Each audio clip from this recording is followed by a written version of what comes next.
on the Music Roundtable Radio with the No Skip Show. If you have not listened before, hi, my name is Travis Platt. I serve as the creative director of the No Skip Show, and I am here to present to you everything that is going on with the No Skip Show this week. Now, before we dive in, we have full interviews to look forward to. We have album reviews to look forward to. We have news content. We have a Sleep Token covered by Justin Albaker, and so much more. But first and foremost, I want to go ahead and highlight some shows coming to Pittsburgh this week. And for the very first time, with the full lineup that they have with now both vocalists from both distinct eras of the band, they are coming on March 3rd to the PPG Paints Arena. We will be there. And I want to play their first big radio single that got them on the map in 2003. Opening the show is I Prevail in the Funeral Portrait, but the headliner is the band 3 Days Grace, and the song is I Hate Everything About You, here on the No Skip Show by Music Roundtable Radio. Alright, that was I Hate Everything About You by 3 Days Grace here on the Music Roundtable Radio by the No Skip Show. I want to go ahead and open it up with another song from another show that's happening next week. It's not necessarily in Pittsburgh, but it is at Mahal's in Lakewood, Ohio. And to celebrate the debut album, Luna and the Wild Blue Everything, playing it front to back. You may know him from Citizen, but it is a solo tour from Matt Caracas. And to celebrate 10 years of Luna and the Wild Blue Everything, here is one of the songs from that record that you should listen to. And if you're willing to make the drive, you should go to the show. The song is called Direction. It is by Matt Caracas, and it is on the Music Roundtable Radio by the No Skip Show.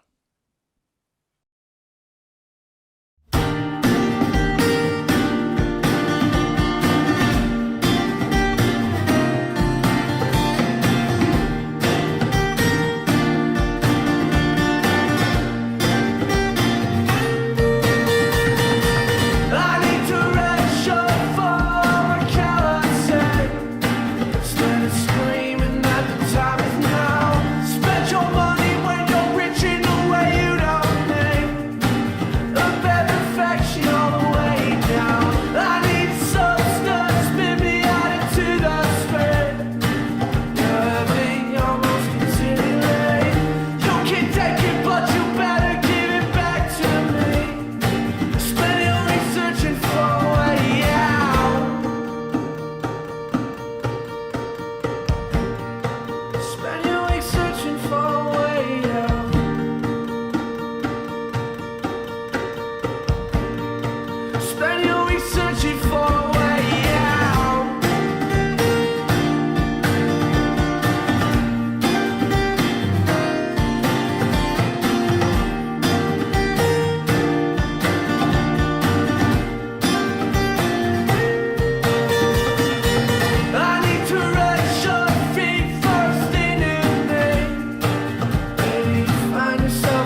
All right, that was Direction by Matt Caracas on the Music Roundtable Radio by the No Skip Show.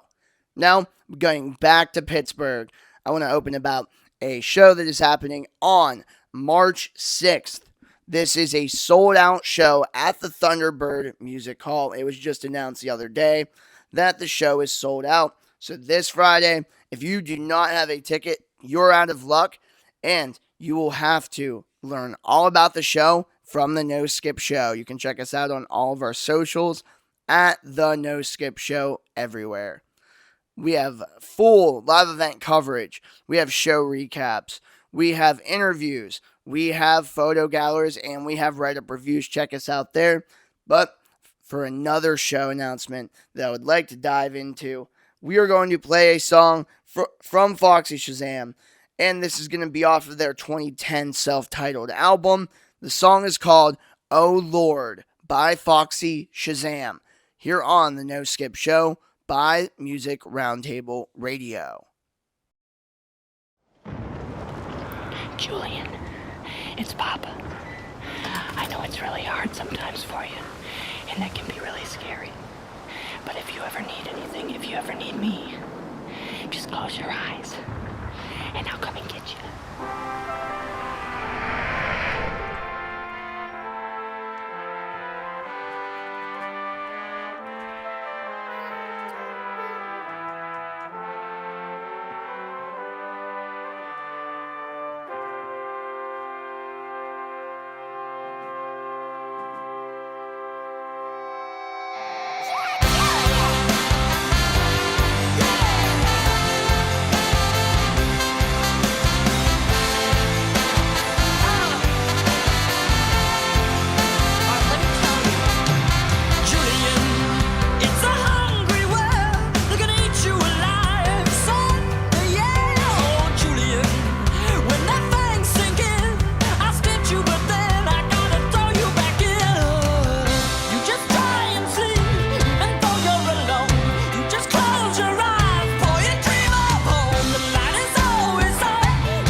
Hello, everybody. Welcome back to the No Skip Show, brought to you by Music Roundtable Radio. This is Dylan Tormey, co-creator and lead writer. It's a pleasure to have you here. Thanks for joining us. Travis led us off with some great tour announcements, shows, what have you. But we also have some more Four Chord content coming at you. Plenty of that. No complaint. Yours truly just came out with a write-up for day 1 and 2 on our website. Please go check that out if you're interested. I would appreciate it. But we are here for some more No Skip news. And to start it off, we have Better Lovers, metalcore supergroup coming out of Buffalo, New York, with some unfortunate lineup changes. They recently formed as of 2023 with members from recently split Every Time I Die, Will Putney from Fit for an Autopsy, and used to be member from Dillinger Escape Plan. So, for those of you who know, you may know already. For those of you who don't, enjoy the video. Thank you. Try to keep your enemies stuffed deeper up inside where you can't crack out your tongue. Hey, what have you done? Oh, there's nowhere to run to, buddy. Can you believe you thought you're so sophisticated?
What's up, guys and gals?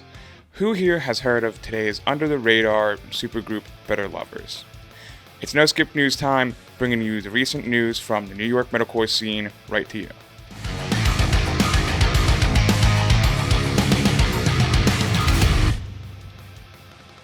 Hello everybody, welcome back to the No Skip Show. Today we bring you unfortunate news regarding recently formed metalcore supergroup Better Lovers. For those of you who are unfamiliar with the Buffalo, New York group, they were formed in 2023 after the tragic dissolution of the band Every Time I Die.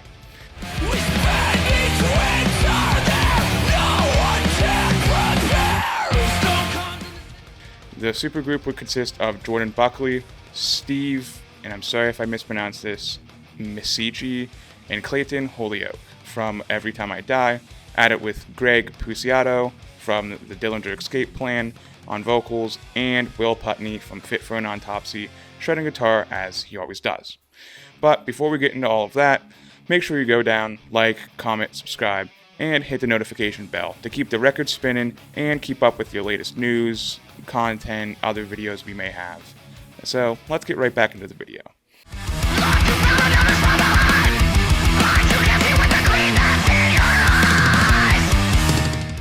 With a group like this, they would be destined for greatness, for a time. After the split of Every Time I Die, everyone should know the story by now, the new group would go on to release a debut EP in 2023, followed by their debut album in 2024. These releases, along with any other singles or releases, were mind-bogglingly great. Each one banged harder than the last. This left those who followed any previous or current projects of the members astonished with what this group could achieve together, especially with having Greg on vocals, making the future of the band seem endless. However, the band would announce yesterday evening via their Instagram account that they would unfortunately be parting ways with Greg. The post would go on to state, "Better Lovers is parting ways with Greg Puciato.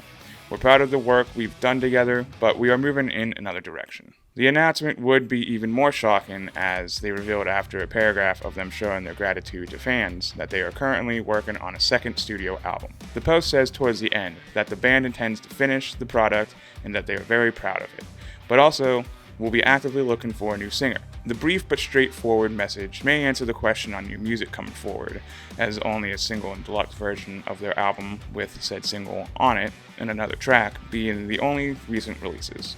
But this leaves the question of Greg's sudden exit from the supergroup. Perhaps he was too busy to split his time singing between two bands, or maybe there was some behind-the-scenes creative differences. We may never know the entire truth, but we do know that everyone involved will keep their passion going no matter what. It is sad to see Greg go, as the band will potentially sound vastly different without his unique voice and uncleans. But that leaves something exciting for the fans to find out down the line. Do you guys think the band will be the same without Greg? Do you like Better Lovers or prefer their other projects instead? Or the other Buckley Brothers project, if you know. Make sure to check out the band's Instagram to see the full statement if you're curious, and while you're at it, check out everyone's projects. As always, thanks for watching, and happy listening.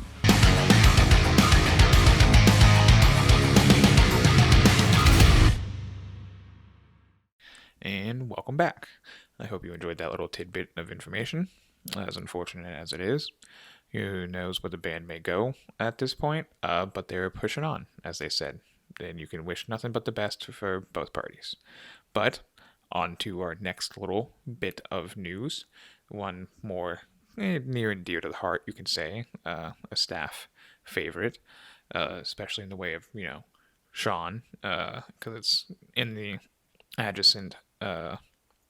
it's in the adjacent scene of post-hardcore, swancore, around that, by association, more or less, in the way of Ken Raymundo, or better known as Moondough.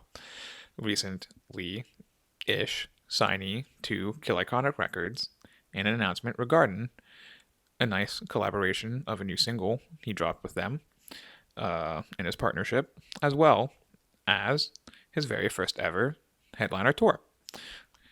And also, coming up, we have a nice another Sleep Token cover feature from our good friend, Justin. So, enjoy that, and have a good night. Thank you.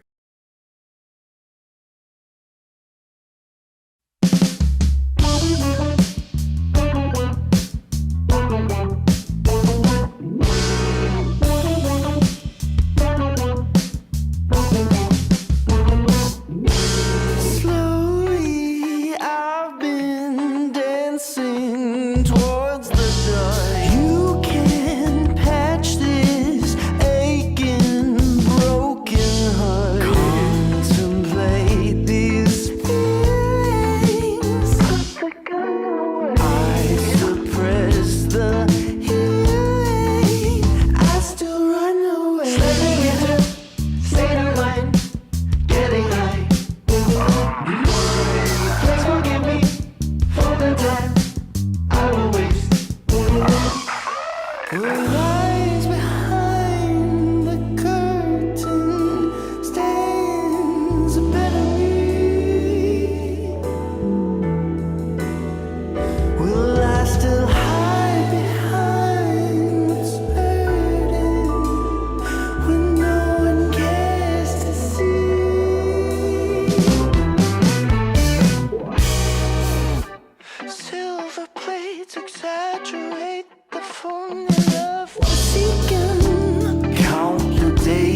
What's up, everyone? We love seeing some of our favorite underground artists start to make huge steps in their career, and that's exactly what No Skip News will be reporting on today.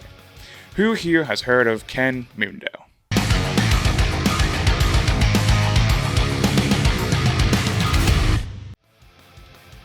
Hello, everybody. Welcome back to the No Skip Show.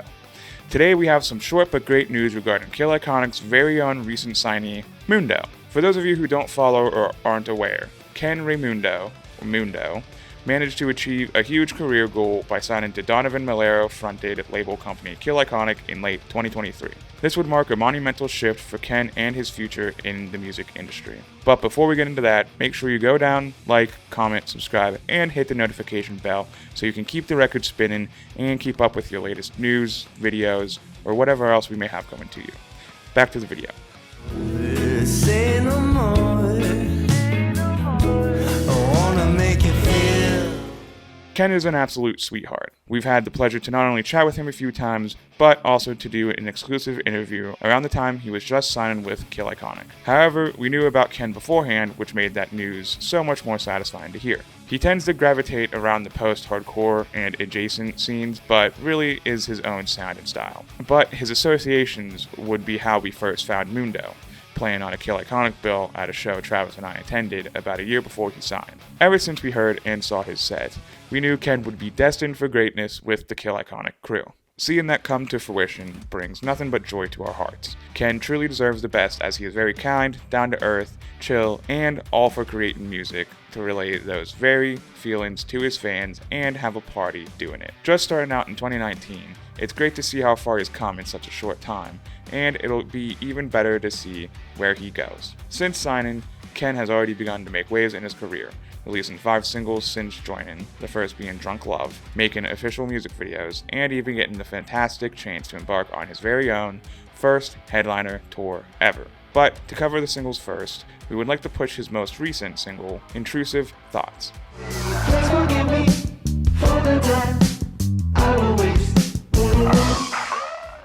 This single is the newest addition to Ken's collection and the 5th since being on Kill Iconic. This track and the corresponding music video would be announced through Kill Iconic's Instagram page just 5 days ago on the 20th. Available on all streaming now. Go check it out. Make sure to check out everything he has put out as well. It's all very much worth it, and he deserves all the support he can get. Speaking of, go and support Mr. Moondough live right now. As I stated above, Ken is currently on his very first headliner tour right this very minute, the OMW Tour, as it's called, after his third most recent song, kicked off earlier this month on the 12th, being announced on the 16th of January via Ken and Kill Iconic's Instagrams, with a message from Ken himself reading, "I'm so unbelievably excited to announce our first ever Moondough headliner tour, alongside the official OMW music video." Emoji. With the original Moondough and the Raccoons lineup, we bring you our longest performance jam-packed with high energy, good feelings, and brand new music, which is a very great way to describe his sets. We've worked so hard over the past couple of years just to get to this point in our music careers, and couldn't have done any of it without the support from our friends, family, colleagues, Kill Iconic, Equal Vision, and most importantly, our fans. So thank you forever. You best believe someone from the team will definitely be at the Pittsburgh date on the 6th coming up, which I believe Travis will be, and probably Sean. We wouldn't miss it for anything. Ken and the band will be accompanied by Foxy Shazam and Descartes Akand. Go look at dates and get tickets now. What do you think of Ken Moondough? Have you heard of him before this? Do you plan to support his first ever headline tour or any future ones? Or are you a fan of Kill Iconic, Equal Vision, and any related projects? As always, thanks for watching and happy listening.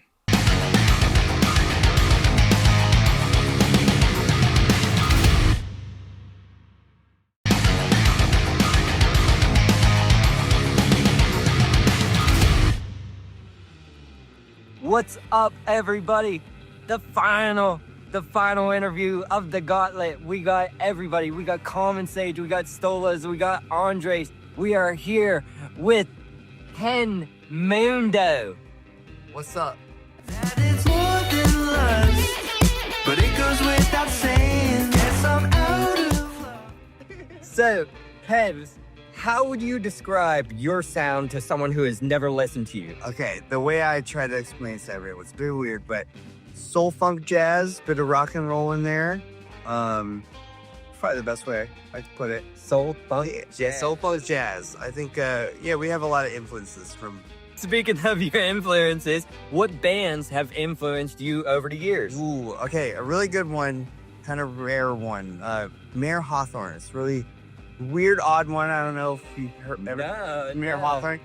He's just this dude, a lot of soul, and you would never expect him to be like doing what he does. And I think I kind of took a lot of like, it's like the Bobby Caldwell kind of situation. Like you would think he's like black dude with soul.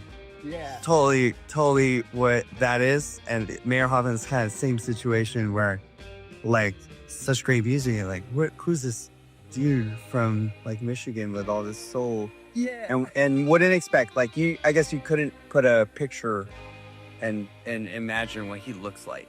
So everyone should picture Ken Moondough. I hope you look at me like, and all of the funk and jazz that they're gonna bring to your. I guess I resonated with them in that sense of like how you would not even expect what the kind of music that they were putting out. Right. And I guess like I don't know how to identify with that, and I just do it, and I hope people like it. You just make magic. I just feel sometimes where it's like, oh, I would have never expected you to be the one doing this, and I think it's cool. Right. So it feels cool. Like I just do what I do, but it does feel very, I don't know. I just do my thing. You make new music that we want to hear, and speaking of, so you did drop On My Way earlier, 2024.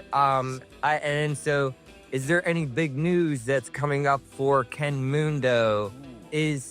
Are you on Kill Iconic? I am on Kill Iconic Records. So this happened in October of 2020. I didn't seize the opportunity to throw it in the bag. Tried to make you mine. Okay, so you got signed in 2020. Is that last year? I don't know. Maybe 2023. I was wondering, so Sounds quick. if you can also, this is just a bonus question.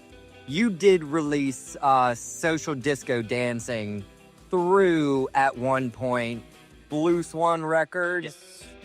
Correct. Was that just a simple collaboration? Were you next up prior to, I think, Body Thief at that point? Or did COVID just? No, yeah, it was collaboration. I was good friends with Sergio. I'm good friends with Sergio. Right. Like he kind of brought it up to me. It's like, hey, like Blue Swan's a thing, as I've known, but he was kind of like seeing what I was doing and believed in what it was, and I'm actually very grateful for that situation. And so he kind of brought it up to me as like, look, if you're interested, you can like release some music through us. Like if it doesn't matter what happens or what, but it's like an avenue if you want to take it.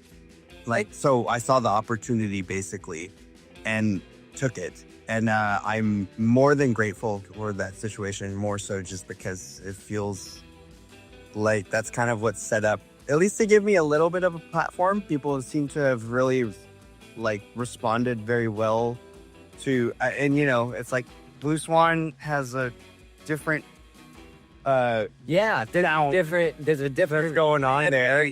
But here's the thing, I do come from all of that. Yes.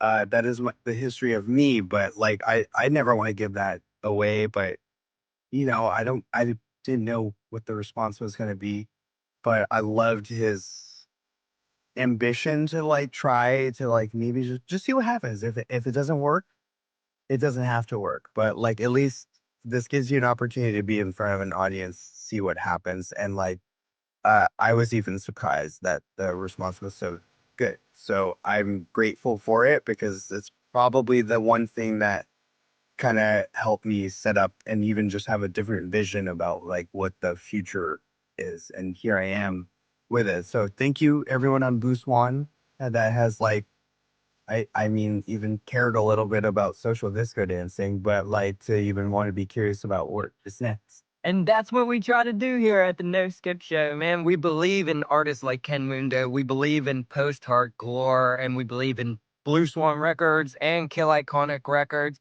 We know they coexist somehow, some way. Those three men are geniuses for bringing to life the post-hardcore scene, which was much needed in every scene, West Coast, and this is what we try to do on the East Coast. Pittsburgh doesn't get enough love of post-hardcore bands, and we want it. Since you have, you just dropped singles more or less, how do you build your set list for a tour like this?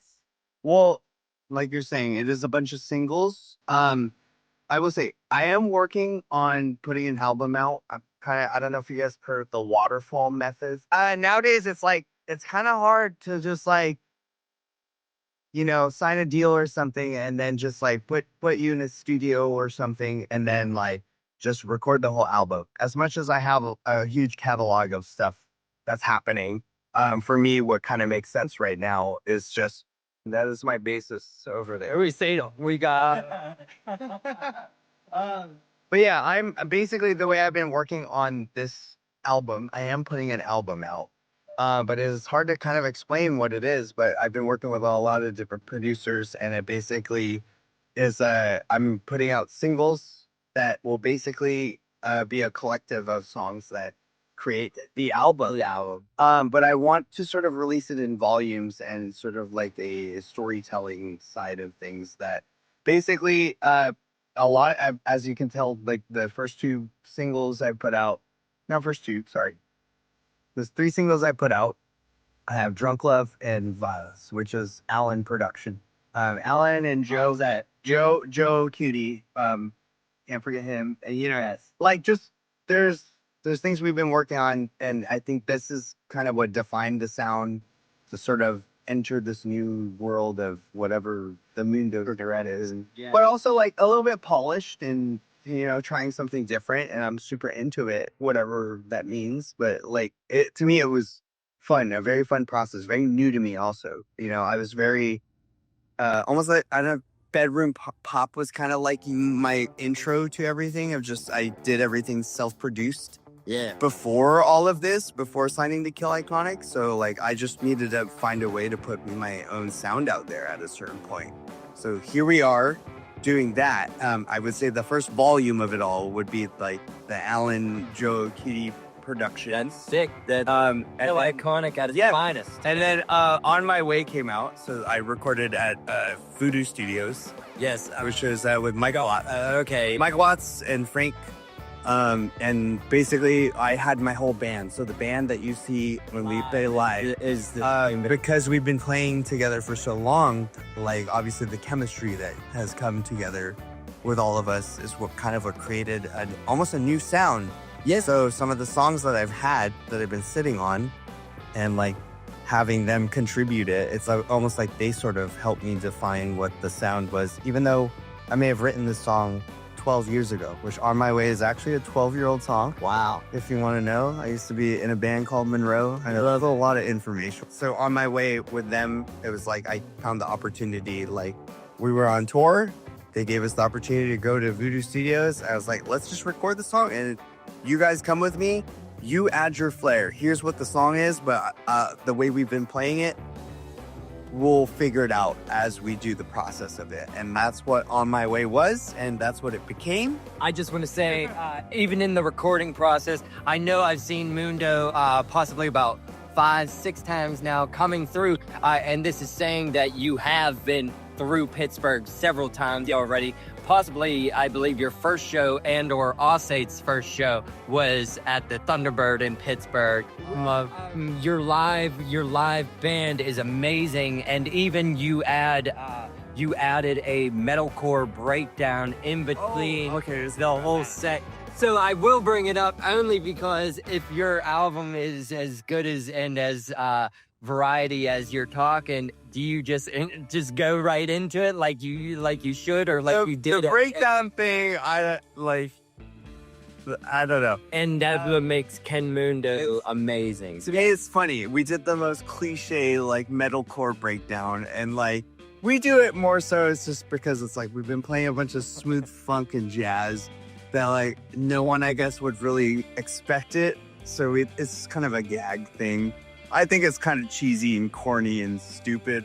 And we wrote it as long as we could, and we love that people were so about it. Yes. So thank you for supporting it. It's like, but it's funny. You are from Orange County, California. Correct. What does your local scene mean to you? And if you know any local bands in the scene that you don't think are getting as much love, who do you think should be pushed to be known? Through word of mouth. Yeah, great question. I don't know about Orange County specifically. Here's the thing. I grew up in Orange County. You know, a lot of my like close friends and just like close circle of like music friends. Like I grew up with the Young the Giant guys, if you guys have ever heard of them. Heck yeah. And like you got the Thrice guys. Those guys are from Irvine, which I'm from Irvine. So shout out Irvine. Also same with Young the Giant, Irvine. But yeah, they were the ones that really pushed me through that kind of laid the foundation that feels like why it's even possible for me to try doing music, I guess. I mean, You're doing it. I'm doing it. So, but like that was sort of the environment I grew up in. But in terms of like other bands, I mean, you got My Rhythm Section, which you got in the background. Have you ever heard of them before? No. So Steen, my bassist and drummer, they have a band called In the Background. It's very like soulful, vibey, like instrumental music.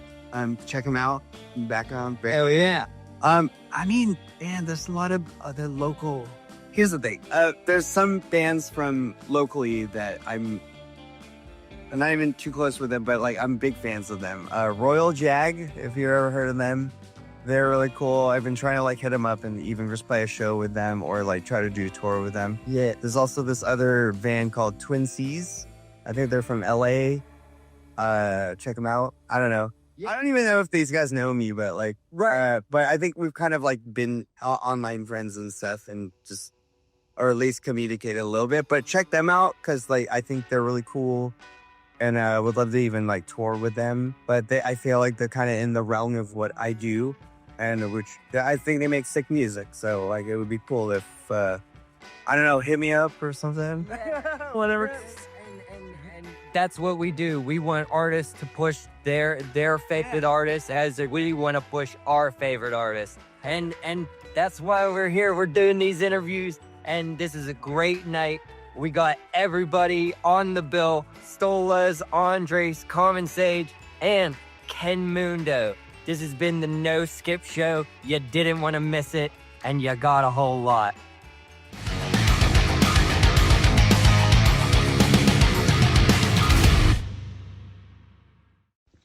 What's up, guys? My name is Justin Allbaker on all social medias as Justin Allbaker and or Justin parentheses or underscore Macho Allbaker.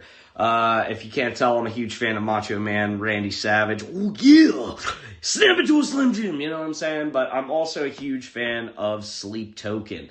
Every month, I usually let you guys hear one of my covers of Sleep Token, usually the first Sunday of every month. I try to do like pretty on point with that.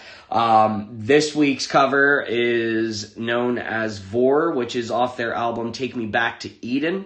The incredible artwork was made by a Miss TV Art 7 at Instagram, also known as Tony Vingle. She is a badass. She is a complete badass, and absolutely go follow her for some amazing artwork. The person that recorded me, also known as King Chorus, on Spotify, and I also believe on Instagram as well. But yeah, I really love this version that I did. I hope you guys enjoyed as much as I do. So don't forget, Oh yeah! And go follow TV Arts 7 at Instagram. Go follow me on Instagram, Justin_Macho Allbaker, or follow me on YouTube at Justin (Macho) Allbaker. Thank you, and I hope you guys enjoy.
Nobody else will ever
All right, that was a ton of information. That is a bunch of news from Dylan Tormey.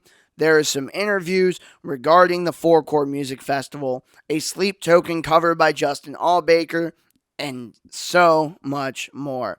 Now I want to go ahead and open up with an album review with Sean O'Donnell, who joined me for the album review for Dead Air Divine's debut album, The Answer. Now, many of you might know about Tillian Pearson's departure from Dance Gavin Dance, but this is his brand new band with Lee McKinney of Born of Osiris. We're going to play a song from it as well as the review, and the song we're going to play, song is on the album, The Answer, by Dead Air Divine. The song is called Default. Here on Music Roundtable Radio by The No Skip Show.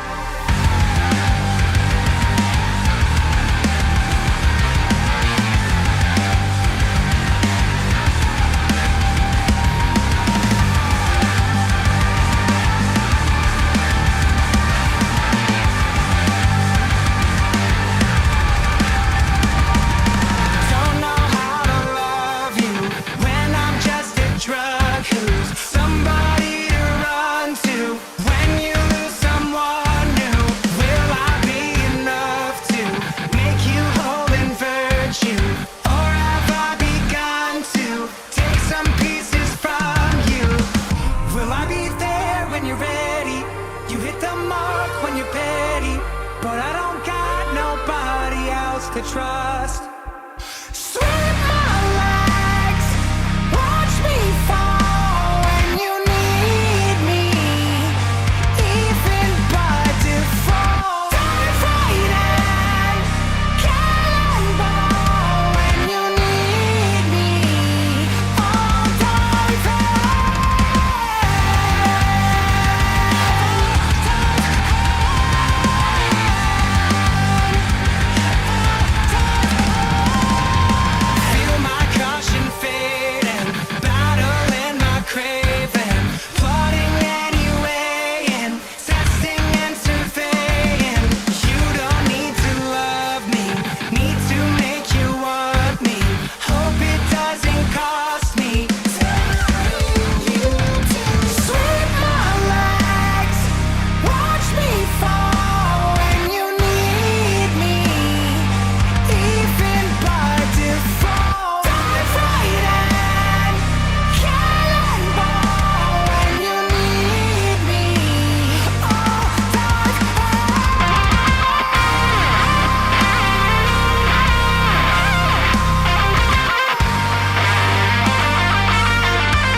to trust. I'll be there when you're ready to hold you up when you're heavy. Don't have much, but you can have it all. Sweep my legs, watch me fall when you need me. Even by default, dive right in. Cannonball when you need me. I'll dive in.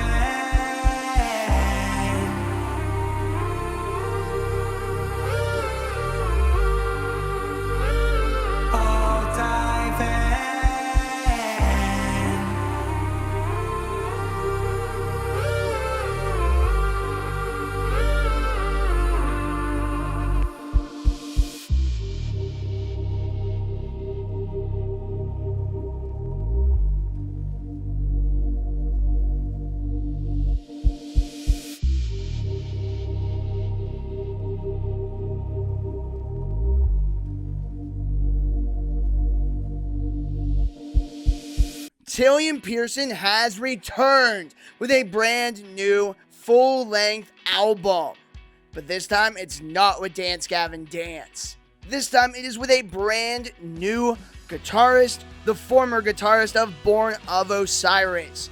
Does this full length from the duo launch a bold new chapter, or does it land more like a side project that misses the mark? In this video, we discuss the brand new debut album from Dead Air Divine, The Answer. Welcome to the No Skip Show. You do not want to miss this.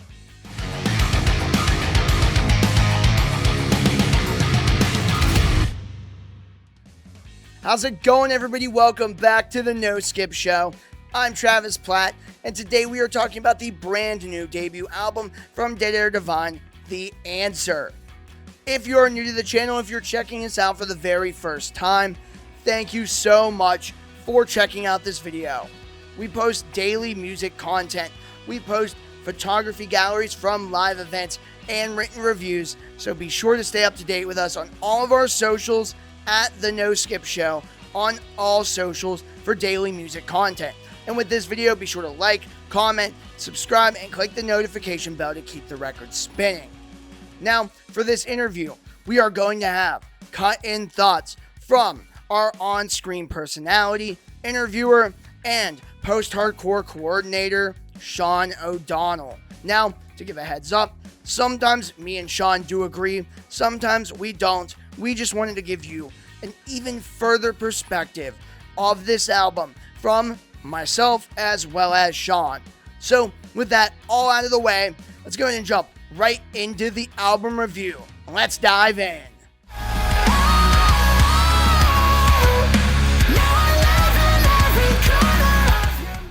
The 2020s have been a wild ride for swancore and modern heavy music overall. Tillian Pearson served as the clean vocalist for Dance Gavin Dance beginning in 2012, appearing across 6 studio albums. But in 2024, he and the band officially separated after more than a decade.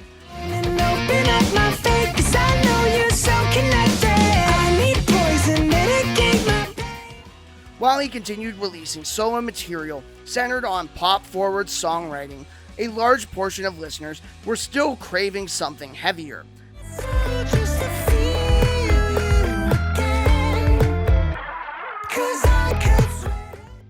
That demand started to get answered when he launched a new project with Lee McKinney, who stepped away from progressive metalcore outfit Born of Osiris in 2025.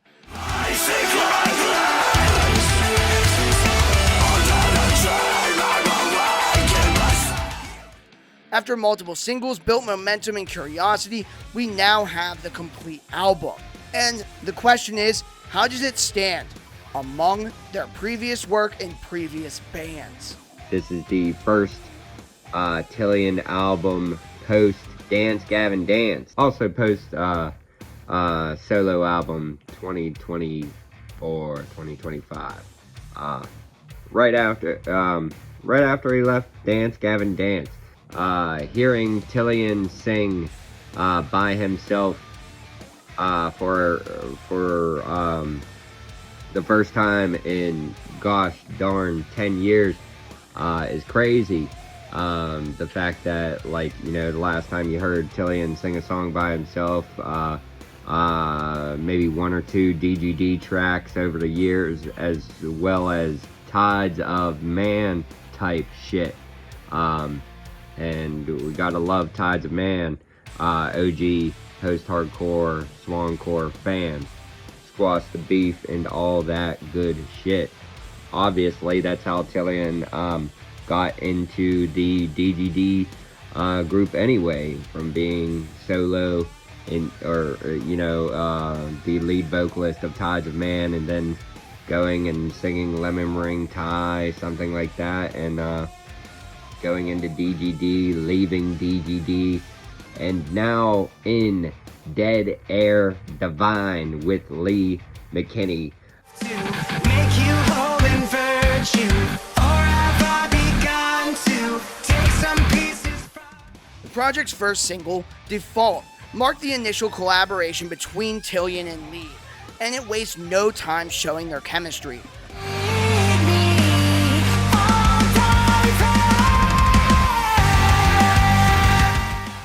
The verses are driven by tight grooves and gent-influenced guitar work, while Tillian delivers a recognizable and polished melodic hook that longtime fans will immediately connect with. The verses and bridge stand out the most, and the song firmly plants itself in the modern, high-energy rock and metal space. The second single, Breathing Underwater, dropped the same day as Default in September of 2025 and takes a more direct route. It leans into punchy riffs and big, clean choruses, locking into a streamlined Octane-style sound. It's catchy as fuck. Breathing Underwater is a new, fun Tillian sing-along for sure. I can talk about guitar on these on some of these songs. Lee McKinney, I fell off of Born of Osiris a long time ago. Brace Legs, I think Jason Richardson stuff. Lee McKinney is a fantastic, phenomenal guitarist. You can hear it. I can talk about it, but it's all wheedly to me. And if it sounds good in my ears, I love it.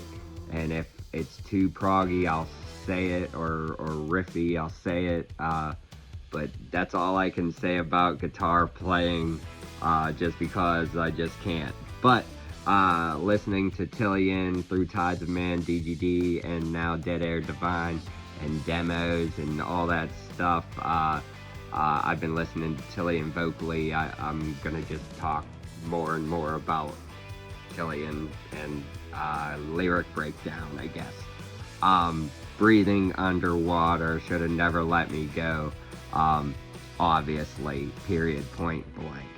Single number 3, Breakthrough, released November 21st, opens with some of the record's most aggressive guitar tones and a more atmospheric production approach, with a chorus that feels especially reminiscent of Tillian's earlier band's work, both DGD and Tides of Man.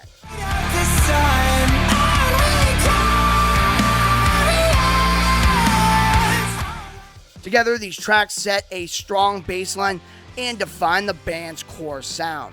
The final pre-release single, Beg Your Pardon, is easily the heaviest of the bunch, featuring Mike Terry of Volumes and Fire from the Gods with intense screamed vocals. The weightier structure plays to both artists' strengths, highlighting Tillian's harsher vocal moments and closing with an impressive guitar solo from Lee. As a preview set, the singles do their job and give listeners plenty of reason to check out the full album.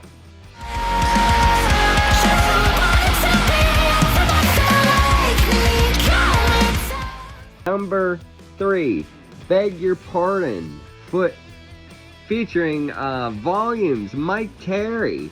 I think this song could have been a DGD song. It also sounds like Tillian. It sounds like a DGD song because you're screaming and singing and back and forth like that. Sound, lyrics, everything. It's just like, it's a good song. Good song. Track number 3, like the album just flows. No, but I also think that on the Jackpot Juicer tour, Tillian and Mike Terry probably got together and thought writing together would be cool as fuck, and it is a cool as fuck song, so I'm gonna agree that Beg Your Pardon is a cool as fuck song, because how often you get Tillian and Mike Terry on a fucking track? Who right now killing it vocalist in the metalcore, post-hardcore scene. But again, probably could have been a DGD song.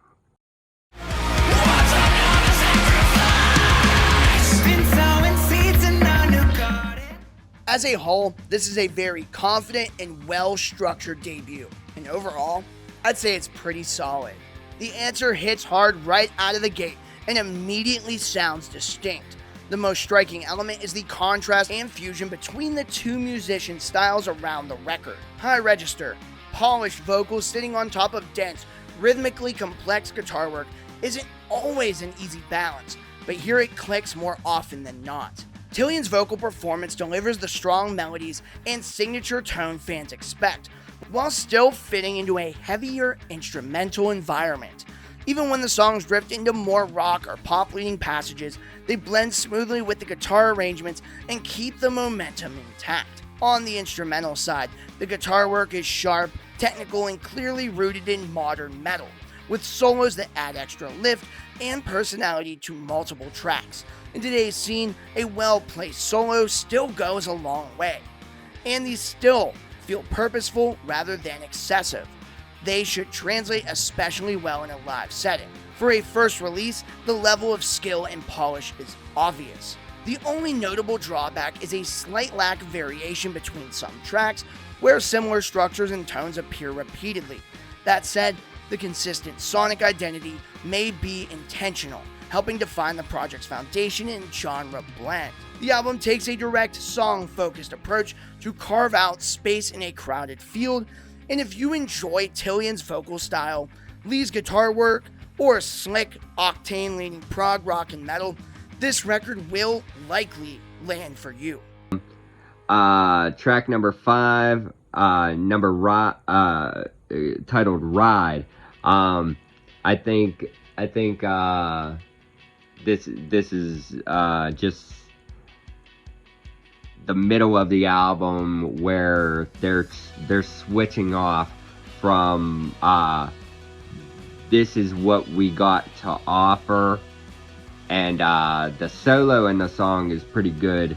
It seems to the whole song seems to be wrapped around that solo in Ride, to send you on a ride. We're now Dead Air Divine, and we're gonna take you on this ride with us.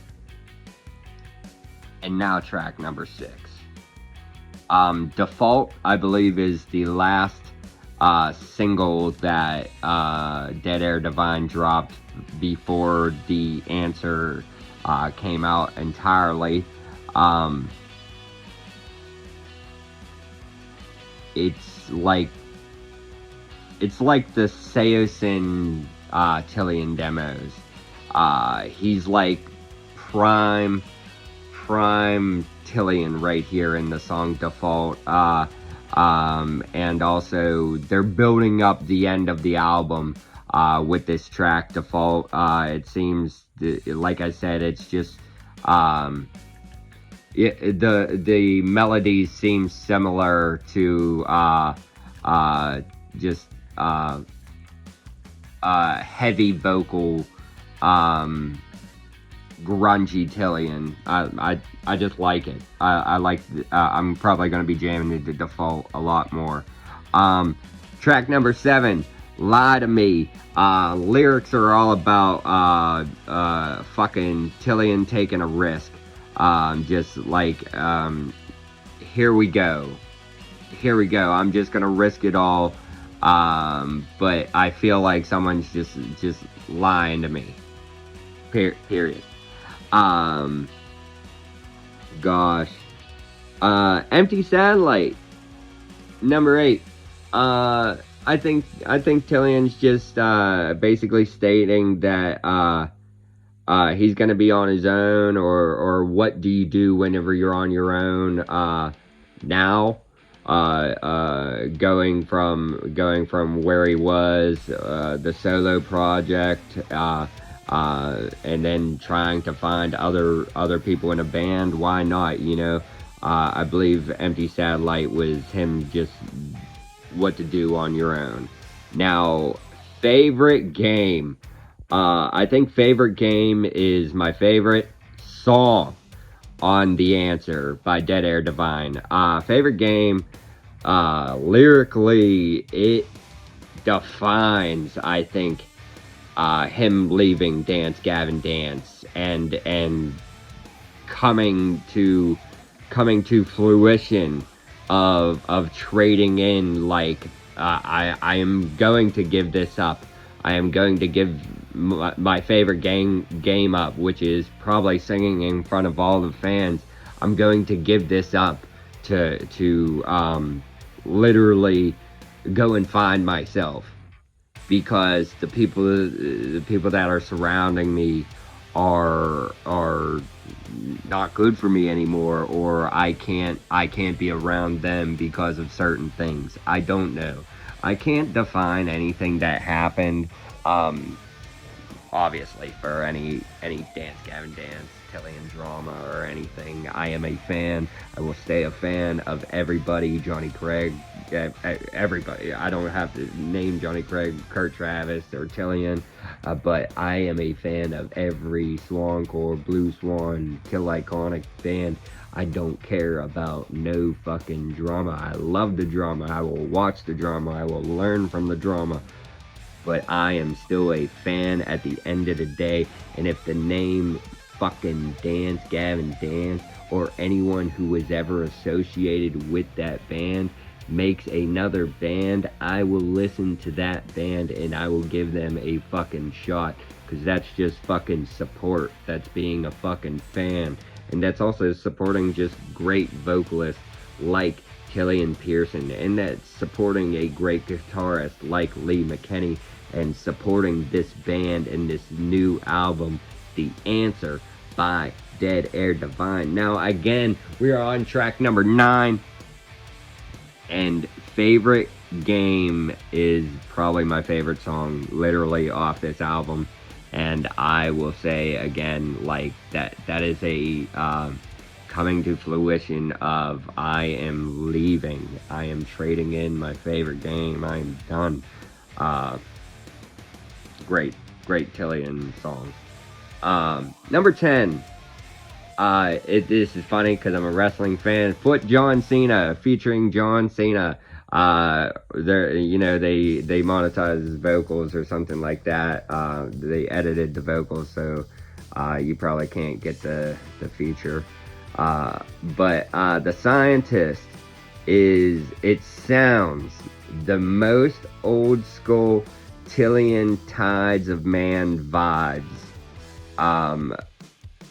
but just heavy, of Tillian. Lyrically, it seems like a Tides of Man song, but also it's Dead Air Divine, but it's like, The Scientist sounds like a Tides of Man song, but it's just like, it's there. It's them closing the album, Tillian closing the album, closing the chapter on this album, and saying like there's so much more to come with Dead Air Divine. That's what I think The Scientist is at the end of this album. Again, I can't say all these lyrics mean exactly what I'm saying, but you're put yourself in the shoes, and then those lyrics, and read those words, and jam off to the album. You could kind of put it in perspective. You could put it in the POV. Maybe it's not about anything. Maybe it's about adventure, but there's a lot of climbing up that mountain and coming down that mountain, and the picture itself of the album of someone walking upon a big green monster, the Swamp Man, as mentioned in I think it's like the first track, I forget, but yeah, coming upon like a swamp man,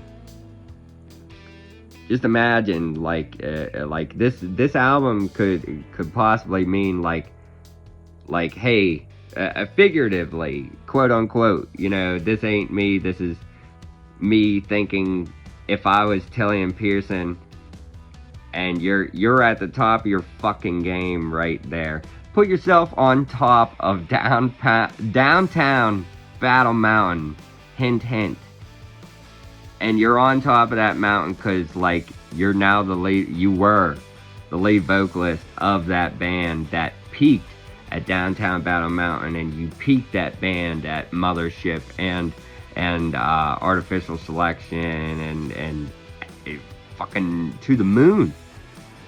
And it was bad on the come down. Not for, like, as a fan watching it, it was bad on the come down, you know? And this whole album is the answer for Tillian Pearson and Dead Air Divine. And lyrically, it defines it. It describes it. I think this album is a definitely no skipper for the No Skip Show. And holy shit. New Tillian Pearson. It's gonna be fun. This is Sean O'Donnell with the No Skip Show. Follow me at ODJokers666 on Instagram, and stay tuned for more fun album reviews. This is an album review of Dead Air Divine. The answer. Peace. What are your thoughts on the new record from Dead Air Divine? Be sure to comment your thoughts down below. And what do you think about this project? Did you like either In Dance Gavin Dance, Tides of Man, or Born of Osiris? Do you prefer those projects better? Be sure to comment your thoughts down below and give this video a like, comment, subscribe, click the notification bell to keep the record spinning, as well as check us out on all of our socials for daily music content. Once again, a huge shout out to Sean O'Donnell for jumping on this review and giving some thoughts. So that's all the time we have. Once again, thanks for watching and happy listening.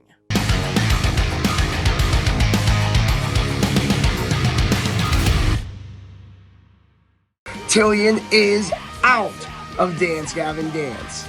On April 15, 2024, it was announced via the band's socials that Dance Gavin Dance and vocalist Tillian Pearson have parted ways after 12 years and 6 albums.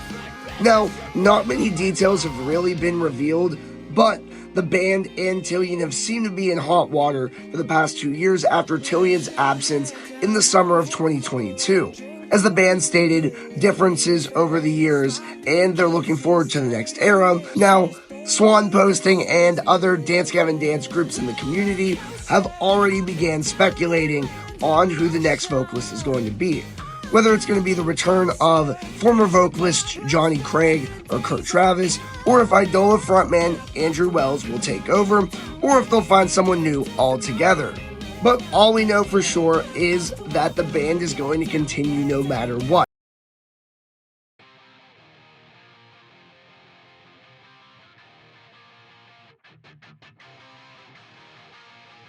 How's it going, everybody? This is Travis Platt Reviews, and today we're going to be taking a look at Dance Gavin Dance and their live stream concert Tree City Sessions 2. If you're new to the channel, thank you so much for watching. Here at Travis Platt Reviews, our goal is to highlight the best of the underground in any genre from rap to pop punk to metal. So if you like what you hear, please consider subscribing and turning on post notifications. Also, be sure to give this video a like and comment below if there's another band, artist, or album you want me to talk about. Also, I've been way more active on Facebook, Instagram, and TikTok, so if you want more from me, you can go ahead and follow me on all three. It is at Travis Platt Reviews. So, without further ado, let's go ahead and jump right into the video. It's no surprise that Dance Gavin Dance is one of my favorite bands of all time. As often as I talk about them on my channel, the 3 separate occasions I've seen them in concert, as well as my merchandise collection of theirs, they're a very important band to me. And when the sequel to their live album Tree City Sessions was announced, I knew I had to support the band and purchase a ticket, with the vinyl included. One very important aspect to this performance was that they would be incorporating a fan-selected set, which included songs from every studio album the band has released that were not on the first Tree City Sessions, which was released in 2016. With 3 new albums released since the original, this sequel has had a lot of new material to work with, and due to the COVID-19 pandemic, concerts were slammed to a screeching halt, but this did not stop DGD from going all out for this performance. The band hosted the concert at the Sacramento Tower Bridge in Sacramento, California. And the concert featured full production, a light display, a pre-show hosted by Katie Babbs, and an exclusive animation by John Howe. I actually did not get the chance to see this performance live. Instead, I saw it the next evening, but avoided social media for the most part until the show, so I could avoid spoilers and set lists.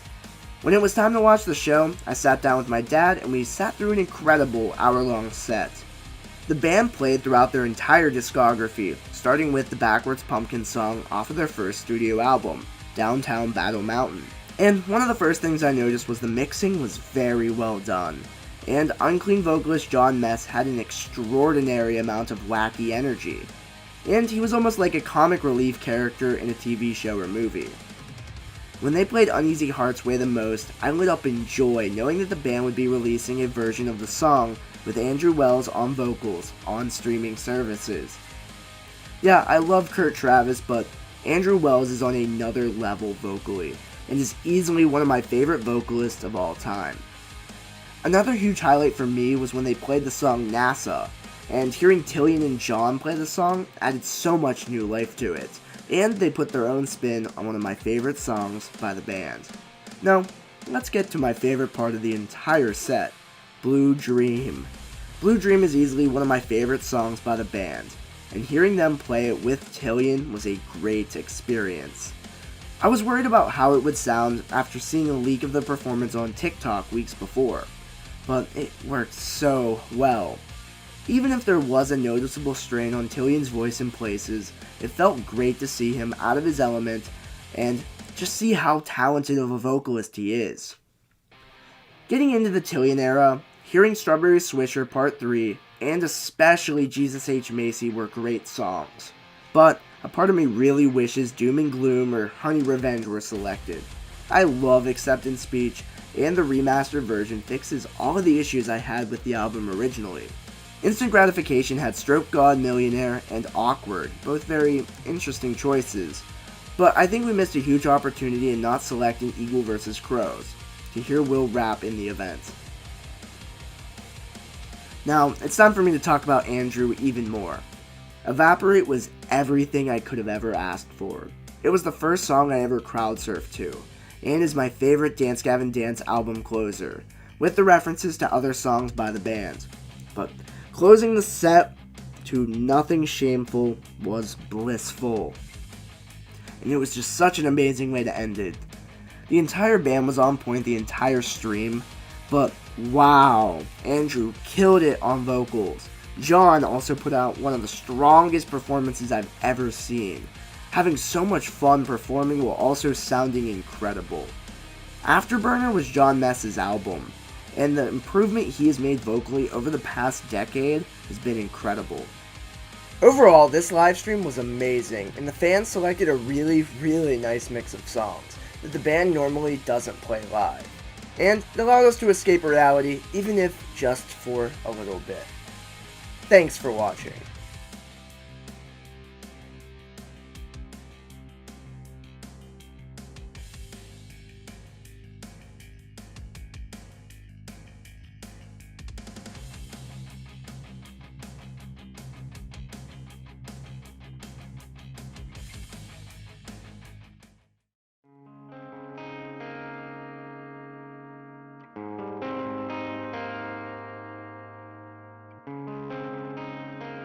How's it going, everybody? This is Travis Platt Reviews, and today we're going to be taking a look at the 9th studio album by post-hardcore band Dance Gavin Dance, Afterburner.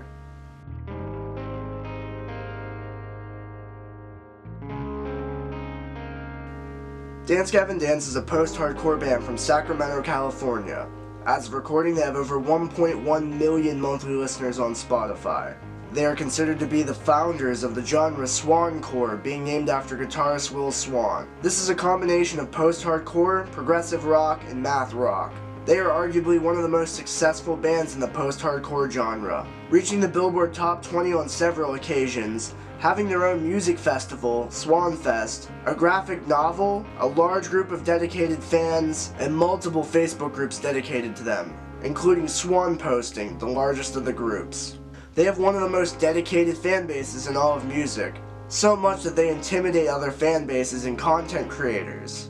Afterburner is their 9th studio album, following up Artificial Selection in 2018, which was given mixed to positive reviews by fans and critics.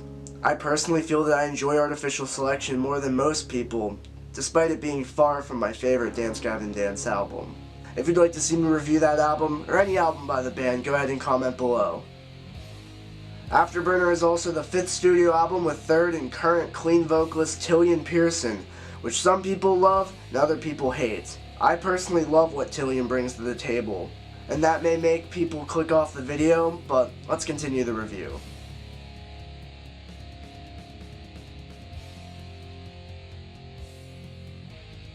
Dance Gavin Dance was my most listened to artist in 2019, and they're currently standing at my 2nd most listened to artist of all time.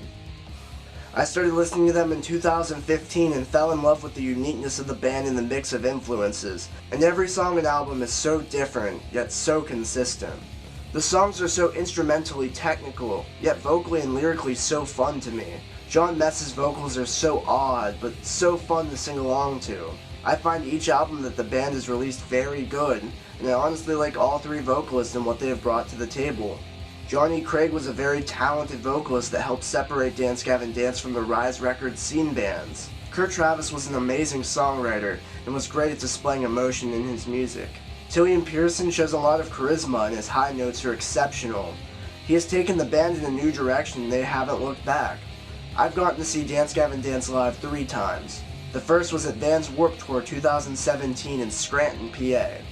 It was a great show and seeing the band live made me respect their musicianship so much more. The second time I saw them was in December 2018 when they were direct support for Under Oath at the Erase Me tour. The show I went to was the show at Stage AE Indoors in Pittsburgh, which is a 2,000 capacity venue. Crown the Empire and the Plot and You opened. It was a great show with a lot of great bands, but Dance Gavin Dance really stole the show that night. In April of 2019, Dance Gavin Dance returned to the same venue to headline the Artificial Selection Tour, with support from Don Broco, Hail the Sun, Covet, and Thousand Below. This was my favorite time seeing the band, and my first time crowd surfing was at this show when they played Evaporate. I was supposed to see them in April 2020 at the same venue, but then COVID happened. The show was rescheduled for September, so I really hope it happens.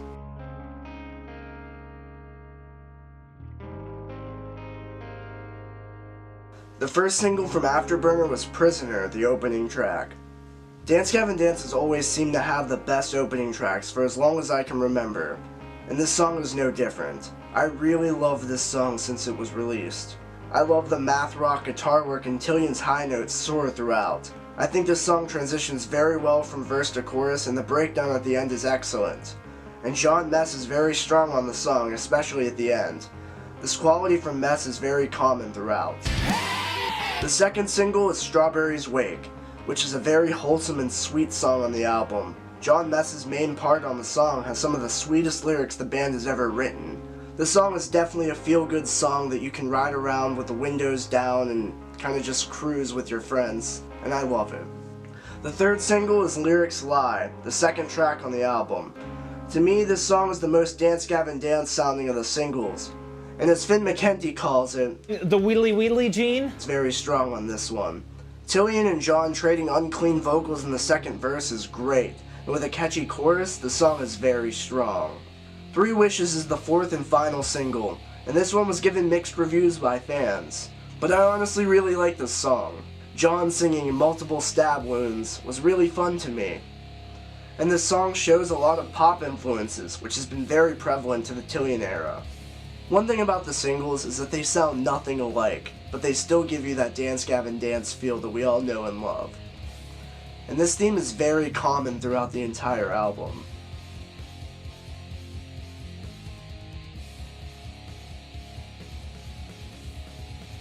Dance Gavin Dance, after 16 years as a band, have truly released their most diverse and unique album to date. They've always experimented with different styles and genres like radio rock, pop, emo, screamo, and more, but never to this regard. The Elephant in the Room is track 3, the reggaeton and Latin flavored song. Tillian sings in Spanish throughout the entire song. This song is nothing like the band has ever released, and although it may be my least favorite song of the album, it's a lot of fun to listen to. Another fun track is One in a Million, one of my personal favorites on the album. Tillian really knocks out of the park on this song, and it has a lot of radio pop vocal delivery, and the layering in the chorus is very well done. Which fans on the channel may know I love a good use of vocal layering. The bass and percussion work on this song is very good, contributing to the groove. Instrumentally, Dance Gavin Dance is at the top of the mountain of post-hardcore, and they show this off throughout nearly every single song. But the man that steals the show on the album is John Mess, the unclean vocalist. This is arguably the best album he has ever done vocally. His vocals are extremely consistent throughout and his intensity is higher than ever. He leads the heaviest track on the album, Say Hi, extremely well, and this song erupts. And when Tillian comes in, the vocal layering is very eerie, and it works so well with the aggressive nature of the song.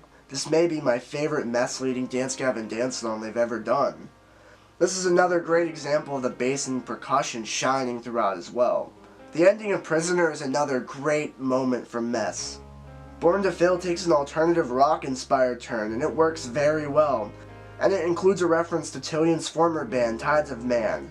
I don't really think the song is about his former band, but Reddit users have many theories about the meaning of the song, including a diss on Johnny Craig, the first vocalist of the band. Safer Dance Gavin Dance songs like Night Sway and Lyrics Lie will satisfy any fan. Night Sway once again displays how good Mess is on this album. Another thing on this album, it also features the return of Will Swan rapping, which is something fans have been anticipating for years, which he does on the tracks Parody Catharsis and Into the Sunset. Into the Sunset features Johnny Frank of Bill Murray, and his influence is very notable on this track. And as many of you know, I love Bill Murray's music, so I'm very open to this. The other feature on the album is on Nothing Shameful. The feature is by Andrew Wells of Idola, which is one of my favorite bands of all time. Wells also had a feature on Artificial Selection's Closer, Evaporate, which is one of my favorite Dance Gavin Dance songs of all time. Nothing Shameful is a very close contender to that, and Andrew's feature is wonderful. It is very powerful, and it makes me even more excited for the new Idola album, which is rumored to have a feature by John Mess.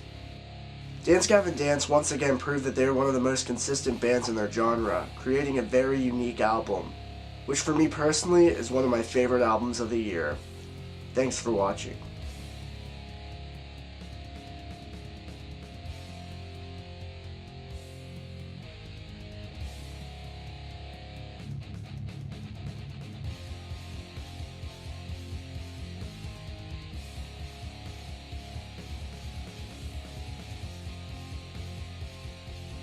Alright, huge shout out to Dylan for giving some news insight regarding the departure of Greg from Better Lovers, as well as the new song from Moondough. We have a lot of news coming very, very soon, so be on the lookout for that on our socials at The No Skip Show. Now, I want to go ahead and give some interview insight. Now, for the Four Chord Music Festival, we had the privilege to interview many different people in line, and we're going to share some of those today. We got to interview Cody Ritchie, the drummer of the band Goalkeeper, as well as a family in line to talk about the history of Four Chord and ticket prices. So we're going to go ahead and jump into those, but to get you ready, we're going to play a song from Goalkeeper. They have played the Four Chord Music Festival as recently as 2024. So I'm going to play their biggest hit. It is called Sunshine by Goalkeeper before getting into the interviews here on the Music Roundtable Radio and the No Skip Show.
sunshine on a cloudy day. When you're not here, I know you're not that far away. Clouds will drift off to the sea, and I'll soon feel you next to me. Like when I'm alone on a dark night, I know that when I feel your light, I'll be alright.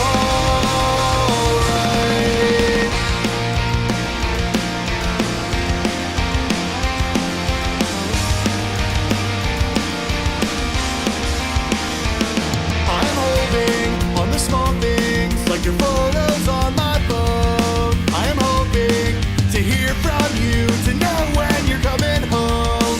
I am waiting, been waiting for so long.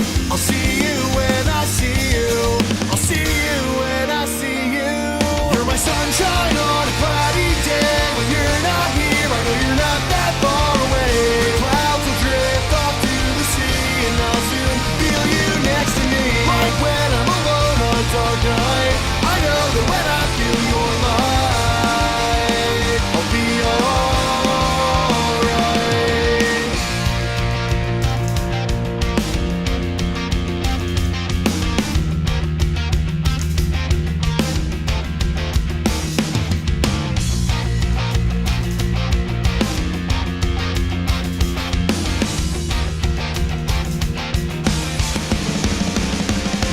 You're my sunshine on a cloudy day. When you're not here, I know you're not that far away. Clouds will drift off to the sea, and I'll soon feel you next to me. Like when I'm alone on a dark night, I know that when I feel your light, I'll be alright.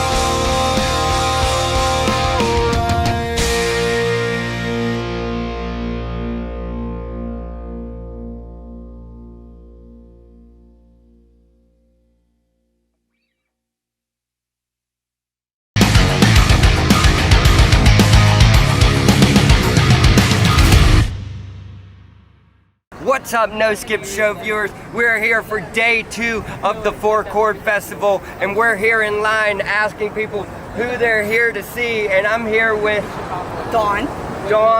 Richard, Rich, and Rich. Now, who are you here to see? Alkaline Trio. Alkaline Trio. Now, how many times have you seen Alkaline Trio? This will be 2, 3, I think. Wow. Yeah. How many Four Chord festivals have you been to? 6. I think this is the 6th. 6? Yeah. Now, do you think this one is your favorite one so far? Do you want to know why? You can talk all the shit you want on the No Skip Show. That's why it's no skipping here. We don't skip any facts or fables here. My favorite was probably 3 years ago. Awesome. That there was a lot more bands in the crowd. We walked up to state champs and was in the pit with them. Hell yeah. You know, stuff like that. So this one was very crowded. Okay. But it wasn't bad. We're getting bigger at the Four Chord Yes, Festival. we are. Now, who are you here to see? Alkaline Trio. Alkaline Trio as well? Yeah. Seeing them the same amount of time? Yeah, I think about second time, I believe. Yeah, it's second. You excited to see any of the newer bands or AFI? I mean, yeah, a bit. Yeah? What about you, Rich? I think AFI. AFI? Yeah, I've seen Alkaline Trio 3 times, so... You see AFI any? No, it's my first time seeing AFI. I've only seen them once as well at an old club in Pittsburgh, Strip District, called Club Zoo. Any of you guys recall that venue? No. Where are you guys from initially? Central PA, Harrisburg area. Oh, Harrisburg. So about 5-6 hour drive? 3. 4, 3? Yeah, 3.5. Yeah, so what's the local scene like in Harrisburg for you guys? It's getting better. Getting it wasn't that great for a while, but now there's venues trying to pop up now, and some bands trying to actually, come to that area. More local bands in the Harrisburg local, scene. yeah, there's some bigger bands that are starting to show up there. Blowing for Soup played there 4 or 5 times. Awesome. There's a couple other bands that are starting to, come out there, and so hopefully it gets like it is out here or in Philly. Now, if you don't mind, you've probably been in the PA scene for a long time. Yes. You may look older than me. No offense. Wink, nah. wink, wink. You're a well-established young man here. What is your scene like? Maybe back in the day. I know Oakland. Some venues are here and gone. So what's it like? What's it like seeing the scene nowadays to what you're basically taking your son to now? It's 9-day difference from back when I was doing it. It was small little clubs, little, just Pop-up stuff, pop-up raves. it was backyard stuff. We'd show up someone's backyard, all of a sudden there's 4, 5, 6 kegs and a couple hundred people, and we're just having at it. What do you think about the ticket prices nowadays compared to back then? They're hit and miss. Some bands are doing pretty good about it. Some bands are, jacking them way. They're just making them stupid. Yeah. Most ticket prices are outrageous nowadays. We do try to, I think ticket prices are ridiculous. Get rid of Ticketmaster or something, We're gonna talk our shit now. With this festival though, it's for the money you pay is very well so priced. worth it. Very well priced. We figured it out. It was less than $10 a band. Yeah, that's right. It was about $150 a day for GA. Yeah. Awesome, guys. Thank you so much for your welcome. time. Thanks, and follow the No Skip Show. Will do. Thank you, guys. Thank you.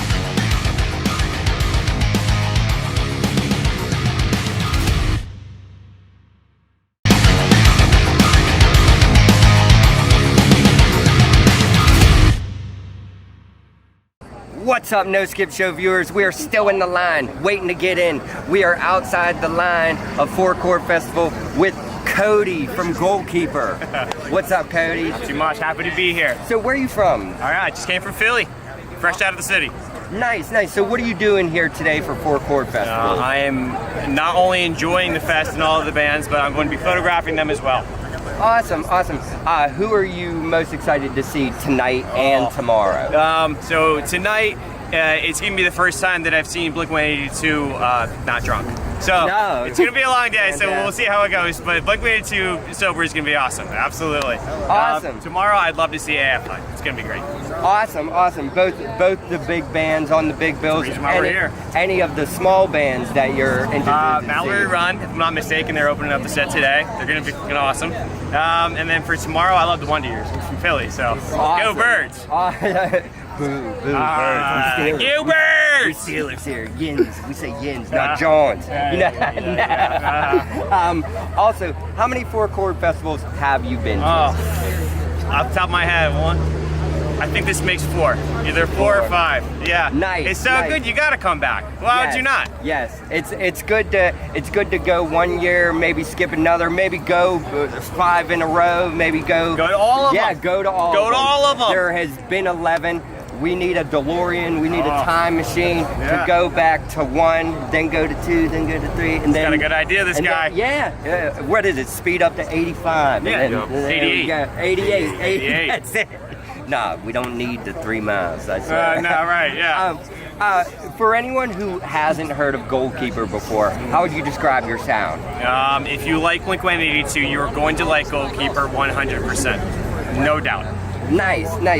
Anything new in the works for Goalkeeper? Yes, so in the world of Goalkeeper, we just announced some shows with Cartel. If you're familiar with Cartel, it's going to be awesome. It's happening at the end of October. We're also playing Fest this year. We're sitting on some new music. We don't have anything out or no plans just yet, but know that if you're a Goalkeeper fan, there's more stuff to enjoy on the way. Hell yeah. And I believe that's it. That's all the time we got with you now, Cody. All right. But look out for new music from Goalkeeper. Stay occupied in the music scene. Stay going to Philly. Stay going to Pittsburgh. Stay going to Four Chord Festival. Hopefully there's another one next year, and 5 more years, and 20 more years, and we'll be standing in line and be like, yeah, go to Four Chord 20. Four Chord, yeah. Four Chord 20, it's here. Go Birds. Go Birds. Yeah, peace out.